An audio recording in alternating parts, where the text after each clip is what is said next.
Hello and welcome to another CanIndian Channel Feature. In this segment, we will be looking at MBA 101 course, Leadership. The book that I'll be referencing to make this video is Leadership: Enhancing the Lessons of Experience. Diving straight onto the topic, there are many definitions to leadership. A simple definition is that leadership is the art of motivating a group of people to act towards achieving a common goal. Is leader born or made? While there are people who seem to be naturally endowed with more leadership abilities than others, people can learn to become leaders by improving particular skills. Psychology today agrees that the best estimate offered by research are that leadership is about 1/3 born and 2/3 made. Although having inborn qualities such as being assertive, extroverted, empathic, and having the degree of social intelligence that allows a person to accurately size up social situations and understand social processes does make it easier to learn how to be a good leader. Next, we will look at differences between leaders and managers, which has been cleverly articulated by William Arruda. Number 1. Leaders create a vision. Managers create goals. Leaders paint a picture of what they see as possible and inspire and engage their people in turning that vision into reality. They think beyond what individuals do. They activate people to be a part of something bigger. They know that high-functioning teams can accomplish a lot more working together than individuals working autonomously. Managers focus on settings, measuring and achieving goals. They control situation to reach or exceed their objectives. Number 2. Leaders are change agents. Managers maintain the status quo. Leaders are proud disruptors. Innovation is their mantra. They embrace change and know that even if they are working, there could be a better way forward. And they understand and accept the fact that changes to the system often create waves. Managers stick with what works, refining systems, structures, and processes to make them better. Number 3. Leaders are unique. Managers copy. Leaders are willing to be themselves. They're self-aware and work actively to build their unique and differentiated personal brand. They're comfortable in their own shoes and willing to stand out. They're authentic and transparent. Managers mimic the competencies and behavior they learn from others and adopt their leadership style rather than defining it. Number 4. Leaders take risks. Manager controls risk. Leaders are willing to try new things, even if they may fail miserably. They know that failure is often a step on the path to success. Managers work to minimize risk. They seek to avoid or control problems rather than embracing them. Number 5. Leaders are in it for the long haul. Managers think short term. Leaders have internationality. They do what they say they are going to do and stay motivated towards a big, often very distant goal. They remain motivated without receiving regular reward. Managers work on short-term goals, seeking more regular acknowledgments or accolades.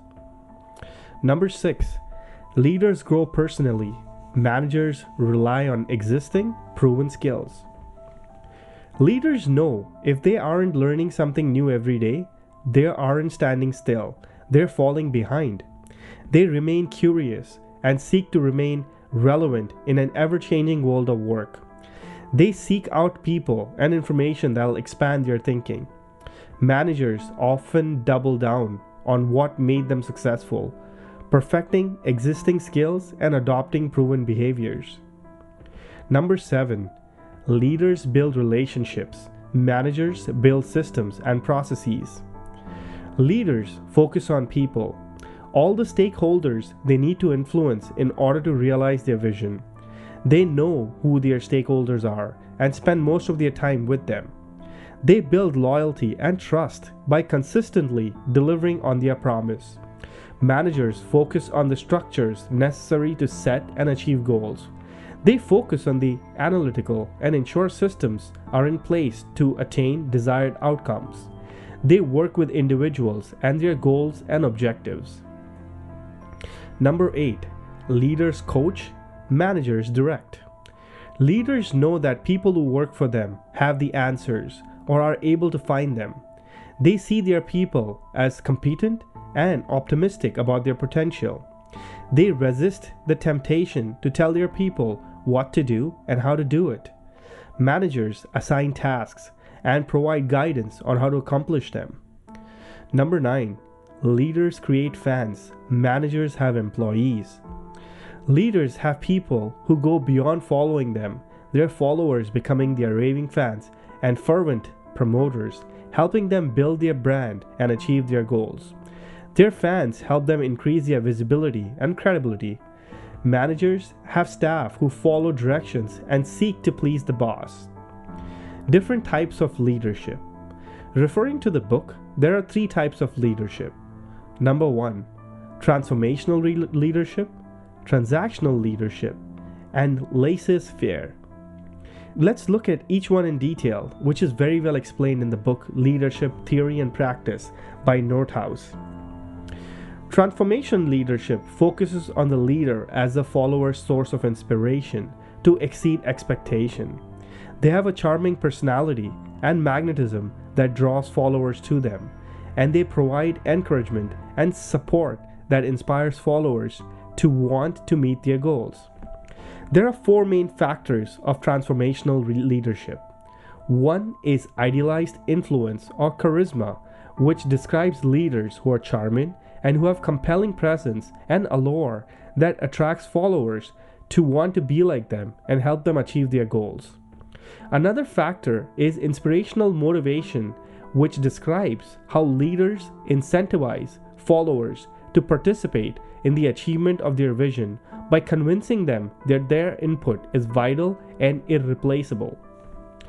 An additional factor is intellectual stimulation, which describes how leaders incentivize followers by challenging them to think outside the box, encouraging creative expression, and supporting them in all their endeavors to meet team goals. The final factor is individualized consideration, which describes leaders who are attentive to followers' needs, who are sympathetic, and who provide an understanding atmosphere to them.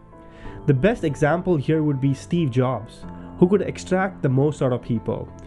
If you remember the white iPod, the color of that iPod that made it stand out was Steve's brilliance merging with their industrial design engineer Jonathan Ive and his team. Steve and Jonathan created phenomenal things, yet after his death, the same team has not come up with any original ideas. Apple fanboys, you are doomed. Going back to our topic, transactional leadership, in contrast, focuses strictly on the interchange between leaders and followers. Specifically, what is the benefit to each party to complete the goal? There are 2 factors of transactional leadership. One factor is contingent reward, which means that the leader requests a task to be completed and a predetermined reward is given to the followers upon completion of that task. The other factor is management by exception, which involves the leader only by giving negative feedback as a corrective measure.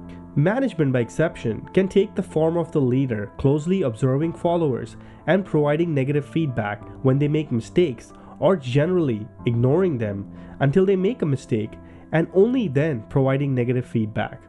Example for this is a current corporate America management style. I'm sure you can pick a boss from your office or workplace, or better yet, not trying to hate on the Apple fanboys, but a good example would be Tim Cook. Laissez-faire leadership describes a complete lack of leadership, where followers have virtually no contact with or support provided by the leader. I did have a laissez-faire manager at one of my previous jobs. During my university days, I worked night shift at a gas station, and the station manager worked day shift. I used to go to school during the day, and it was a perfect job as I could study at night. I was hired during a job fair and spoke to someone from the head office, so I didn't meet the manager at that time. My shift was 11 p.m. to 7 a.m.